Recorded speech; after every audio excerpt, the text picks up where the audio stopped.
আসসালামু আলাইকুম রহমতুল্লাহ। প্রিয় দর্শক, পাহারাদার খ্যাত জনৈক ব্যক্তি তিনি কিসের পাহারাদার, মওদুদিবাদের পাহারাদার নাকি দেওবন্দের পাহারাদার, সেটা আপনারা কমেন্টে জানাবেন। তার আহমদ শফি রহমতুল্লাহ আলাইয়ের হত্যার সাথে জড়িত থাকার ভিডিও ফাঁস করার কথা আমি বলেছিলাম। 1000 কমেন্ট হলে সেই ভিডিও ফাঁস করব এবং সেই ভিডিও এখন আমি ফাঁস করতে যাচ্ছি। 1000 কমেন্টের কথা বলেছিলাম হচ্ছে যাতে করে ভিডিওটা ফাঁস করলে বেশিরভাগ মানুষ দেখতে পারে এবং সত্য জাতির সামনে উন্মোচিত হয়ে যায়। সেই জন্য আমি এই কথাটা বলেছি, আমার কোনো ভিউ কামানোর কোনো উদ্দেশ্য না। তবে এই ভিডিও দেখার আগে আপনাদের কাছে একটা প্রশ্ন করতে চাই, সেটা হচ্ছে কওমি অঙ্গনে আজকে যে বড়দের সমালোচনা, বড় বড় আলেমদের ভুল ধরা, তাদের থেকে নিজেদেরকে মহাজ্ঞানী মনে করার যে চর্চা শুরু হয়েছে, এইটা অ্যাকচুয়ালি কখন থেকে শুরু হয়েছে সেটা আপনাদের কাছে মনে আছে কিনা আপনাদেরকে একটু স্মরণ করাই দিতে চাই।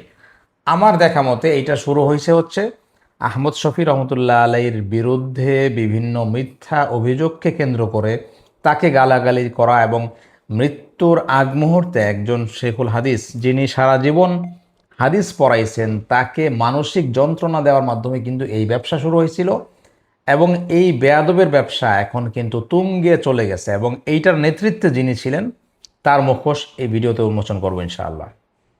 মূল ভিডিওতে যাওয়ার আগে আপনাদেরকে একটা কথা বলে নেই, এই খবর তৎকালীন সময়ের 2020 সালের প্রায় সকল জাতীয় প্রিন্ট মিডিয়া এবং ইলেকট্রনিক মিডিয়াতে কিন্তু খবরটা প্রকাশিত হয়েছে এবং ওই সময় যারা খোঁজ খবর রাখতেন তারা সবাই কিন্তু জানেন।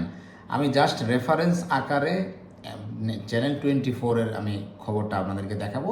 বাট এই খবর যদি আপনারা ইউটিউবে সার্চ করেন, এটা এমন হিডেন কিছু না, এটা এমন গোপন কোনো তথ্য না, জাস্ট আমরা ভুলে গেছি। আমি আপনাদেরকে জাস্ট একটা স্মরণ করাই দিতেছি। আপনারা অসংখ্য তথ্য কিন্তু ইউটিউবে গেলে পেয়ে যাবেন এবং তাদের বিরুদ্ধে যে অভিযোগ করা হয়েছে 36 জনের বিরুদ্ধে, মামুনুল হক সাহেব প্রধান আসামি, তারা কেউই কিন্তু এটার এগেনস্টে মামলা করে নেই। অর্থাৎ আহমদ শফি রহমতুল্লাহ আলাইয়ের শ্যালক যে মামলা করছেন, তিনি যে মিথ্যা মামলা করছেন এই মর্মেও কিন্তু তারা অভিযোগ যারা অপরাধী তারা কিন্তু এর বিরুদ্ধে মামলা করেন নাই। এটাও কিন্তু এক ধরনের অপরাধ স্বীকার করে নেওয়ার প্রমাণ। আল্লামা শফি সাহেব যে মারা গেলেন, মূল কথা হচ্ছে উনি মানসিক টর্চারে মারা গেছেন। ওনার নর্মাল কোনো ডেথ হয় নাই। 1 নম্বর হচ্ছে মনির, 2 নম্বর হচ্ছে মামুনুল হক সহ আরও 34 জন। শেষ পর্যন্ত আদালতে গড়ালো হেফাজতে ইসলামের প্রতিষ্ঠাতা আমির শাহ আহমদ শফির মৃত্যু ঘটনা। তার স্বাভাবিক মৃত্যু হয়নি, পরিকল্পিতভাবে হত্যা করা হয়েছে এমন অভিযোগে 36 জনের বিরুদ্ধে চট্টগ্রামের আদালতে মামলা করেছেন তারই এক স্বজন। আসামির তালিকায় রয়েছেন হেফাজতের যুগ্ম মহাসচিব মামুনুল হক। তদন্ত করে পিবিআইকে 1 মাসের মধ্যে রিপোর্ট দিতে বলেছেন আদালত। গত 18 সেপ্টেম্বর ঢাকার একটি হাসপাতালে মারা যান হেফাজতে ইসলামের প্রতিষ্ঠাতা আমির শাহ আহমদ শফি।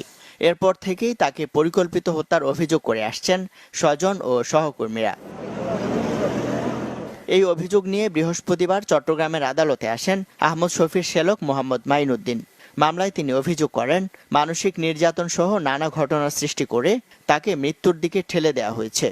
আমি 1 মাস পর্যন্ত 3 মাস পর্যন্ত আমি হেফাজতের বড় বড় আলেমদের কাছে বলিয়েছি, এরা কোনো তদন্ত বা কোনো আশ্বাস দেয় নাই। শেষ পর্যন্ত আমি আদালতের কাছে আত্মনির্ভরশীল হয়ে আমি আদালতের কাছে বিচারে প্রার্থনা করেছি। 36 আসামির মধ্যে হেফাজতের বর্তমান যুগ্ম মহাসচিব মাওলানা মামুনুল হক, কেন্দ্রীয় নেতা নাসির উদ্দিন মনির, মীর ইদ্রিস ও মাওলানা আজিজুল হক ইসলামাবাদীও রয়েছেন। আমাদের